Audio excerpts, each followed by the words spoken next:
नमस्कार, good morning, सुप्रभात। मैं हूं आपके साथ अविनाश कर और आप देख रहे हैं IBC 24। आशा करते हैं आपका पूरा दिन शुभ हो। इस बुलेटिन में हर उस खबर पर हमारी नजर होगी जो आगे चलकर सुर्खियां बनेंगी, चाहे वो देश प्रदेश की हो या फिर मध्य प्रदेश छत्तीसगढ़ की। शुरुआत करेंगे हेडलाइंस के साथ। साय कैबिनेट की बैठक में अहम फैसले। भारतमाला परियोजना की जांच करेगी EOW। नक्सलवाद, आत्मसमर्पण, राहत एवं पुनर्वास नीति 2025 भी मंजूर। उत्तराखंड के देहरादून में बड़ा सड़क हादसा। तेज रफ्तार कार ने 6 लोगों को कुचला, 4 की मौत, 2 घायल। MP के धार में गैस टैंकर ने कार और पिकअप को मारी टक्कर, 6 लोगों की गई जान। उज्जैन के महाकाल मंदिर में फिर टूटा गर्भगृह में प्रवेश का नियम। कारोबारी बाबा कल्याणी ने गर्भगृह में किया प्रवेश, पत्नी के साथ 10 मिनट तक किया पूजन।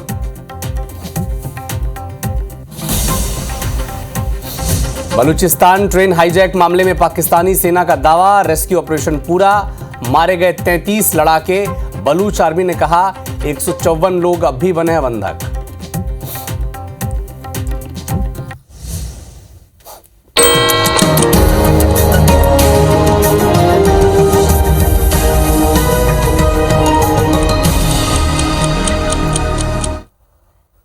और अब नजर डालते हैं सुबह 7 बजे की 7 दूसरी बड़ी खबरों पर। भारतमाला परियोजना की जांच अब EOW करने जा रही है, इस पर सबकी नजरें रहेंगी। इसके अलावा मध्य प्रदेश विधानसभा के बजट सत्र का आज चौथा दिन है। आज चर्चा होगा बजट पर विभागवार। इधर धार में सड़क हादसे में 6 लोगों की मौत हो गई, 2 लोग की हालत गंभीर है।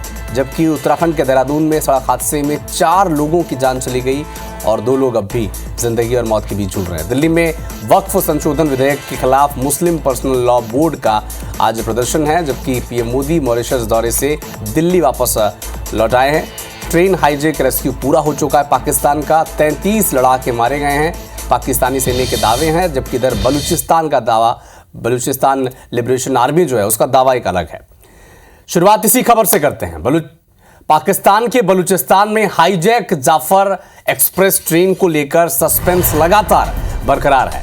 पाकिस्तानी सेना का कहना है कि रेस्क्यू ऑपरेशन पूरा हो चुका है, जबकि दूसरी तरफ बलूच लिबरेशन आर्मी जिन्होंने ये हाईजैक किया था उनका दावा है कि 154 से ज्यादा लोग अब भी उन्हीं के पास बंधक बने हुए हैं।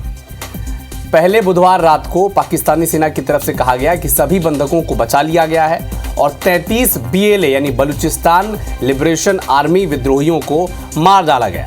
इसके तुरंत बाद बलूच लिबरेशन आर्मी ने दावा किया कि 150 से ज्यादा पाक नागरिक अब भी उनके कब्जे में हैं। हाईजैकर्स के अनुसार ट्रेन में कुल 426 यात्री थे, जिनमें कुल 214 सैन्यकर्मी शामिल थे। ट्रेन हाईजैक के पहले घंटे में 212 यात्री रिहा किए गए थे और अब तक 40 पाक सैन्यकर्मी और 60 बंधक मारे जा चुके हैं। बलूच आर्मी ने शहबाज सरकार को चेतावनी दी कि हाईजैक के बाद से 24 घंटे से ज़्यादा का वक्त बीत चुका है और पाकिस्तानी सेना के पास मांग पूरी करने के लिए केवल और केवल 18 घंटे से भी कम का वक्त बचा हुआ है। यानी पाकिस्तानी जो सरकार है उसका दावा अलग है और बलूच जो लिबरेशन आर्मी है, जो एक आतंकी गुट है, स्वतंत्र बलूचिस्तान की मांग को लेकर लगातार ये लंबे वक्त से प्रदर्शन कर रहे हैं और अब इन्हें कई देशों ने आतंकी संगठन भी घोषित किया है। लेकिन इनके दावे अलग हैं। वो अब भी कह रहे हैं कि हमारे पास कई ऐसे पाकिस्तानी लोग हैं जिन्हें वो बंधक बनाकर रखे हुए। इन तमाम खबरों का अपडेट आप तक पहले पहुंचाते रहेंगे, लेकिन इसी बीच एक और इंटरनेशनल अपडेट आप तक पहुंचा दें। अमेरिका के राष्ट्रपति डोनाल्ड ट्रंप कई देशों पर टैरिफ को लेकर अब कड़े फैसले लेते जा रहे हैं। अब कनाडा ने भी इसका मुंहतोड़ जवाब दिया है। ट्रंप के इस्पात और एल्यूमिनियम पर 25% टैरिफ के जवाब में कनाडा ने 20.7 अरब अमेरिकी डॉलर के बराबर जवाबी शुल्क वो लगाने जा रहा है। इसके साथ ही कंप्यूटर और खेल के सामान जैसी उपभोक्ता वस्तुओं को भी टारगेट किया जा रहा है। कनाडा की विदेश मंत्री मेलानी जोली ने कहा कि अमेरिकी टैरिफ पूरी तरह से अनुचित है और कनाडा को इस बकवास से लड़ने की जरूरत है। यूरोपीय संघ ने भी अमेरिकी टैरिफ के जवाब में औद्योगिक और कृषि उत्पादों पर नए टैरिफ लगाने की घोषणा की है। तो लगातार कनाडा को लेकर डोनाल्ड ट्रंप का जो रुख है वो बहुत आक्रामक रहा है। वो एक स्टेट ही मानते रहे हैं कनाडा को। अपने भाषणों में लगातार वो जिक्र करते हैं कि ये जो 53वां स्टेट है वो कनाडा हमारा ही है और वो भारत यूएसए में शामिल हो जाए। लेकिन कनाडा के जो नए राष्ट्रपति हैं उन्होंने एक तरह से एक रुख अपना स्पष्ट कर दिया है कि अगर टैरिफ अमेरिका लगाएगा तो जवाबी टैरिफ, रेसिप्रोकल टैरिफ कनाडा भी लगाएगा। और अब बात करते हैं देश के प्रधानमंत्री नरेंद्र मोदी के मॉरिशस दौरे की। 2 दिवसीय राजकीय दौरे के बाद पोर्ट लुइस से पीएम मोदी दिल्ली वापस लौट आए हैं। पीएम मोदी ने 12 मार्च को मॉरिशस के राष्ट्रीय दिवस समारोह में मुख्य अतिथि के तौर पर हिस्सा लिया और इस दौरान मॉरिशस के प्रधानमंत्री नवीन चंद्र राम गुलाम ने पीएम मोदी को देश का सर्वोच्च सम्मान the grand commander of order of the star end of the Indian ocean से नवाजा गया। ये सम्मान पाने वाले पीएम मोदी पहले भारतीय हैं और दोनों देशों के बीच कई द्विपक्षीय समझौतों पर हस्ताक्षर हुए हैं। भारत मॉरिशस में नए संसद भवन निर्माण में सहयोग भी करेगा, क्योंकि हिंद महासागर में समुद्री सुरक्षा को लेकर मॉरिशस भारत के दृष्टिकोण से बेहद महत्वपूर्ण है, क्योंकि हिंद महासागर से वो वहाँ से होकर गुजरने वाले जो समुद्री यातायात है उस पर भी नज़र बनाए रखेगा। इसके लिए जो एक और पोर्ट है मॉरिशस का, उसे भी भारत एक स्टेट हैंगर और तमाम जो ज़रूरत है भारत की उसके हिसाब से उसे डेवलप कर रहा है। और ये बड़ा महत्वपूर्ण दौरा था, खासकर समुद्री सुरक्षा और आर्थिक संबंधों के लिहाज से।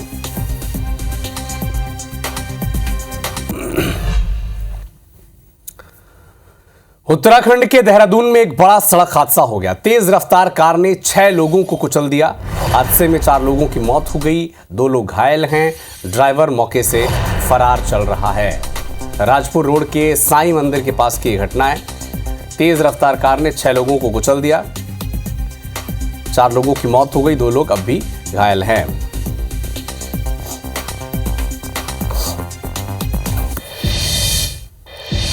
धार में गैस टैंकर ने कार और पिकअप को टक्कर मार दी।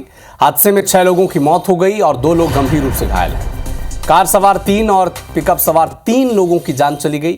दरअसल ये जो गैस टैंकर की गाड़ी थी ये रॉन्ग साइड से आ रही थी और बदनावर उज्जैन 4 लेन की घटना है। 6 लोगों की जान चली गई, 2 लोग अब भी जिंदगी और मौत के बीच झूल रहे हैं।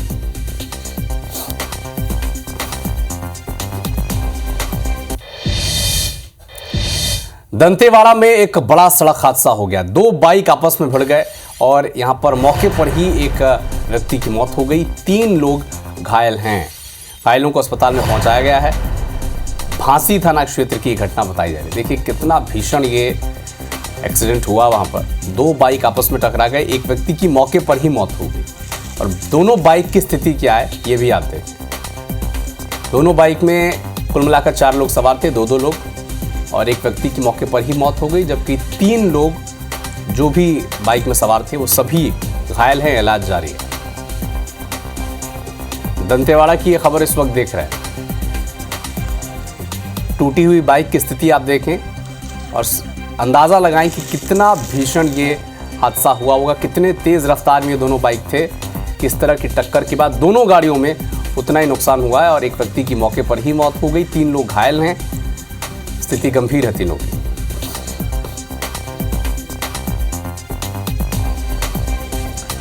दंतेवाड़ा में एक सड़क हादसा हुआ है, एक व्यक्ति की मौत हो गई। मुरैना में 2 पक्षों में जमकर लाठी डंडे चले हैं, फरसा भी चला है। विवाद की सूचना मिली, पुलिस पहुंची, घायलों को अस्पताल पहुंचाया। विवाद में दोनों पक्षों के 6 से अधिक लोग घायल हैं। अस्पताल में भी दोनों पक्षों और पुलिस में झूमाझटकी हो गई। कोतवाली थाना के दुर्गापुरी कॉलोनी की ये घटना बताई जा रही है। देखिए मुरैना में एक बार फिर से 2 पक्षों के बीच लाठी डंडे, और न सिर्फ लाठी डंडे बल्कि फरसा भी चला है। 6 लोग घायल हैं दोनों पक्षों के और अस्पताल में इन्हें भर्ती कराया गया। पुलिस पहुंची, लेकर गई अस्पताल, लेकिन देखिए अस्पताल में भी दोनों पक्षों के बीच पुलिस के साथ झूमाझटकी हुई है।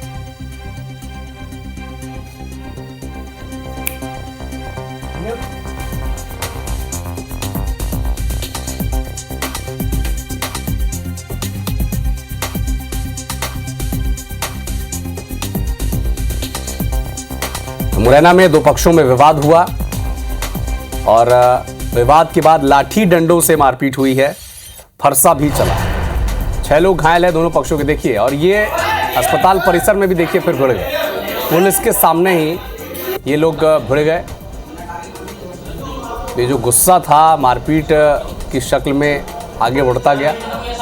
जो मारपीट घर में हुई तो हुई, अस्पताल में जब इनका उपचार किया जा रहा था तब भी दोनों पक्ष के कुछ लोग आपस में बढ़ गए और मारपीट करने लगे।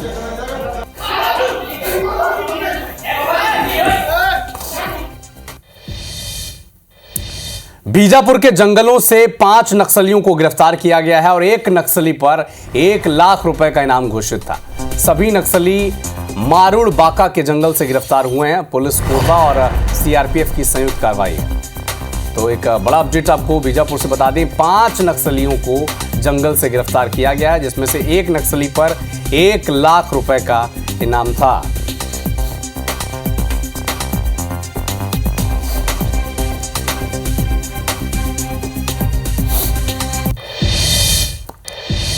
साय कैबिनेट की बैठक बुधवार को मुख्यमंत्री निवास में हुई और इस दौरान छत्तीसगढ़ में भारतमाला परियोजना के क्रियान्वयन में भ्रष्टाचार की शिकायत पर इसकी जांच ईओडब्ल्यू से कराने का फैसला लिया गया। और इसी तरह छत्तीसगढ़ नक्सलवाद उन्मूलन नीति 2023 की जगह अब छत्तीसगढ़ नक्सलवाद आत्मसमर्पण राहत एवं पुनर्वास नीति 2025 को मंजूरी दी गई और इसके तहत आत्मसमर्पण करने वाले नक्सलियों को आर्थिक सहायता, पुनर्वास, शिक्षा, रोजगार, सुरक्षा जैसी सुविधाएं दी जाएंगी। कैबिनेट में राज्य जल सूचना केंद्र यानी स्विस का गठन करने का फैसला लिया गया है। वहीं इस प्रदेश के 9 बांधों के सुधार के लिए करीब 523 करोड़ रुपए भारत सरकार के जरिए ऋण स्वीकृति प्राप्त करने का फैसला लिया गया है। बैठक में मुख्यमंत्री सुशासन फेलोशिप योजना शुरू करने का फैसला लिया गया और इसी तरह छत्तीसगढ़ निजी विश्वविद्यालय संशोधन विधेयक के साथ ही फिल्म छावा को राज्य में टैक्स फ्री करने की घोषणा का अनुमोदन किया गया। भारतमाला परियोजना के क्रियान्वयन में भ्रष्टाचार की शिकायत को सरकार ने गंभीरता से लेते हुए इसकी जांच ईओडब्ल्यू के माध्यम से कराए जाने का निर्णय लिया गया है। आने वाले 1-2 दिनों में माननीय उप मुख्यमंत्री विजय शर्मा जी विस्तार से आपको एक बातों पर उसकी चर्चा करेंगे, पर आज हमने मंत्रिपरिषद ने उसका अनुमोदन किया है। 9 बांधों के सुधार कार्यों के लिए 522.22 करोड़ रुपये भारत सरकार के माध्यम से ऋण स्वीकृति प्राप्त करने का निर्णय लिया गया। इनमें मनियारी टैंक, घोंघा टैंक, दुधावा, किंकारी, सोंढूर, मुरुमसिल्ली भाग 2, रविशंकर सागर परियोजना भाग 2, न्यूज रुद्री बैराज और पेंड्रावन टैंक शामिल है। उज्जैन के महाकालेश्वर मंदिर में एक बार फिर से गर्भगृह में प्रवेश करने के नियमों के उल्लंघन का मामला सबके सामने आ चुका है। सोमवार को अरबपति व्यवसायी और कल्याणी समूह के प्रमुख बाबा साहेब नीलकंठ कल्याणी अपनी पत्नी के साथ बिना अनुमति के गर्भगृह में प्रवेश कर गए और करीब 10 मिनट तक वहां पूजा अर्चना की। इस घटना को लेकर मंदिर प्रबंधन और सुरक्षा व्यवस्था पर फिर से सवाल उठ गए हैं। मामले में मंदिर के प्रशासक और मंदिर समिति के अध्यक्ष के अलग अलग जवाब होने से हड़कंप मच गया। दरअसल महाकाल मंदिर के प्रशासक प्रथम कौशिक ने साफ किया कि बाबा साहेब नीलकंठ कल्याणी और उनकी पत्नी को अनुमति के तहत गर्भगृह में प्रवेश कराया गया था और इसके बाद प्रशासन पर दोहरे मापदंड अपनाने के आरोप लगे, क्योंकि इससे पहले एक आम युवक द्वारा गलती से गर्भगृह में प्रवेश करने पर उसके खिलाफ एफआईआर दर्ज करवाई गई थी। तो एक आम आदमी अगर गर्भगृह में प्रवेश कर जाता है तो उस पर एफआईआर होगी, और अगर आप करोड़पति हैं, अरबपति हैं, तो आप जाकर 10 मिनट पूजा अर्चना महाकाल की कर सकते हैं। क्या नियमों में विभेद महाकाल अनुमति देते हैं क्या इसकी? और महाकाल तो सबके हैं, एक आम आदमी और करोड़पति या अरबपति में पूजा अर्चना को लेकर इतना विभेद क्यों? सवाल उठते हैं और प्रशासन को जवाब देना भी पड़ेगा।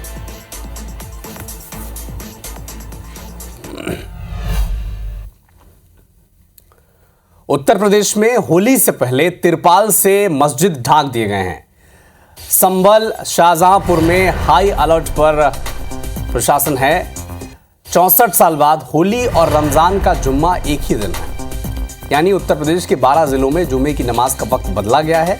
उत्तर प्रदेश में नमाज का समय दोपहर 2:30 बजे रखा गया है। छत्तीसगढ़ में भी जुम्मे की नमाज का वक्त बदला गया है।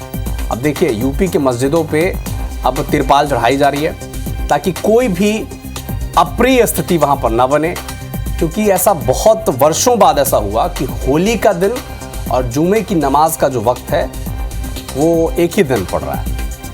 तो अब एहतियातन उस तरह के कदम उठाए जा रहे हैं ताकि कोई भी अप्रिय स्थिति कहीं पर भी ना बने। और न सिर्फ उत्तर प्रदेश बल्कि छत्तीसगढ़ में भी छत्तीसगढ़ वक्फ बोर्ड ने एक बड़ा फैसला लिया है और वक्फ बोर्ड के फैसले के तहत ये बताया जा रहा है कि वक्फ का जो माफ़ कीजिएगा नमाज का जो वक्त है उसे बदला गया है।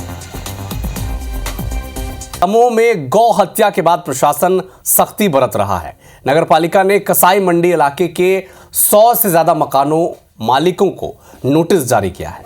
3 दिन के भीतर अगर वैध दस्तावेज नहीं दिया तो बुलडोजर वाला एक्शन होगा, ये भी कह दिया है। दरअसल सीता बावली इलाके में गौ हत्या का मामला सामने आया और इस मामले में आरोपियों की गिरफ्तारी हो चुकी है, लेकिन बुधवार सुबह दमोह एसपी के नेतृत्व में पुलिस बल ने कसाई मंडी और पुरेना तालाब इलाके में मॉक ड्रिल किया।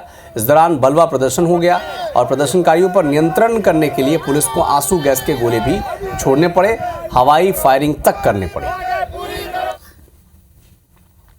हर बड़े त्यौहार के पहले पुलिस की फ्लैग मार्च और मॉक ड्रिल बलवा ड्रिल होती है और उसको करने के तरीके अलग अलग होते हैं। इस बार हमने ये प्रयास किया था कि हम जो मॉक ड्रिल कर रहे हैं उसको जनता के बीच में किसी ऐसे स्थान पर करें जहां पर उसका इम्पैक्ट जो है वो अराजक तत्वों पर ज़्यादा पड़े। उसी के तत्वाधान में हम लोगों ने आज ये मॉक ड्रिल जो है वो पुराना तालाब के पास की है, जो पीछे वहाँ ग्राउंड खाली रहता है।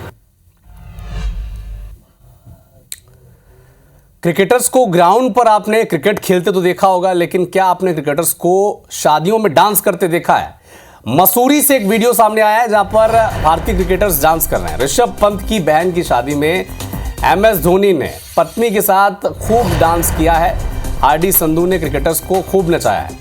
अब सोशल मीडिया पर ये जो वीडियो है अब सोशल मीडिया पर खूब वायरल हो रहा है। दमादम मस्त कलंदर गाने पर जो भारत के स्टार प्लेयर्स हैं ये खूब थिरके हैं। देखिए सुरेश रैना, महेंद्र सिंह धोनी, ऋषभ पंत, ये सब आपको नजर आ रहे होंगे।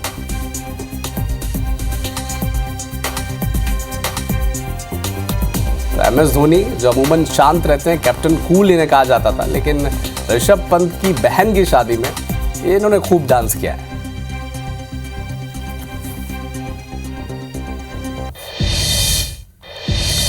उत्तर प्रदेश के गोंडा जिले में एक मिठाई की दुकान पर गोल्डन गुजिया इन दिनों चर्चाओं में है। गोल्डन गुजिया की कीमत 50,000 रुपए प्रति किलो है। इसके एक पीस की कीमत 1,300 रुपए है। ये गुजिया सोने के वर्क के साथ ड्राई फ्रूट से बनी हुई है।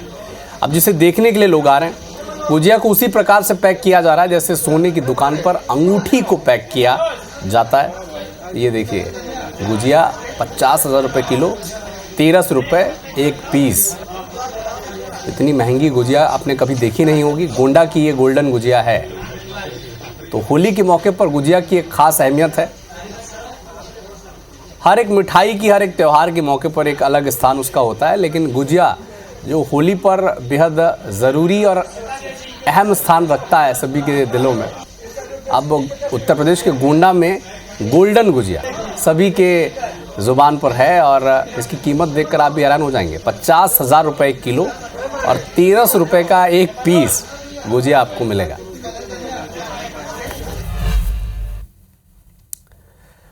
बलरामपुर जिले में स्व सहायता समूह की महिलाएं आत्मनिर्भर बनने के लिए लगातार काम कर रही हैं, लेकिन उन्हें इसका लाभ मिलता नहीं है।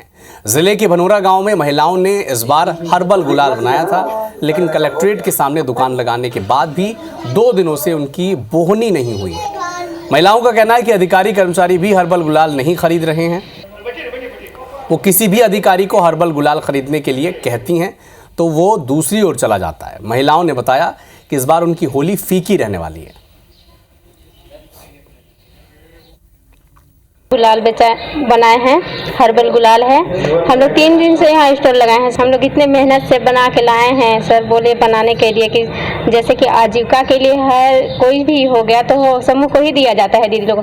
तो सर स्टाफ लोग नहीं लेंगे तो हम लोग मेहनत भी करेंगे तो उसका हमारा क्या फायदा हो। आपके माध्यम से संज्ञान में आया है। मैं वीडियो भी देखी हूँ कि महिलाएं बोल रही हैं सरकारी अधिकारी कर्मचारी गुलाल नहीं खरीद रहे हैं। तो अभी हम लोग कोशिश करेंगे, 2 दिन कार्यालय डे है तो इसमें महिलाओं को कार्यालय कार्यालय भेजा जाएगा और सभी को निर्देशित किया जाएगा कि आप गुलाल तो ले ही रहे हैं मार्केट से, तो हमारी समूह की महिलाओं का गुलाल ले और उनको प्रोत्साहित करें। बिलासपुर में होली को लेकर नगाड़ा बाजार गुलजार है। जिले में पारंपरिक नगाड़ों की डिमांड बढ़ चुकी है। लोग यहां नगाड़ों की थाप के लिए पारंपरिक होली मनाने के लिए तैयार हैं। खासतौर पर खैरागढ़ के नगाड़े बाजार की रौनक को और बढ़ा रहे हैं। होली का एक माहौल बनता है, वो ना तो डीजे से बन सकता है ना बैंड बाजा से बन सकता है, वो बन सकता है तो सिर्फ और सिर्फ नगाड़ा से। नगाड़े की धुन में और नगाड़े की थाप में जब फाग का आनंद होता है, वो आनंद और कहीं पे नहीं हो सकता। हम लोग खैरागढ़ प्रॉपर के हैं और हम लोग वहाँ से इसको बना के लाते हैं यहाँ बेचने के लिए। विगत 14-15 वर्ष से हम लोग यहाँ आ रहे हैं नगाड़ा बेचने के लिए। तो फिलहाल इस बुलेटिन में इतना ही, लेकिन देश और दुनिया के साथ एमपी और छत्तीसगढ़ के हर अपडेट के लिए आप जुड़े रहिए हमारे साथ। आगे देखिए छत्तीसगढ़ी भाषा का खास कार्यक्रम हमर बानी हमर गोठ श्रवण तंबोली के साथ। मुझे दीजिए अनुमति। नमस्कार।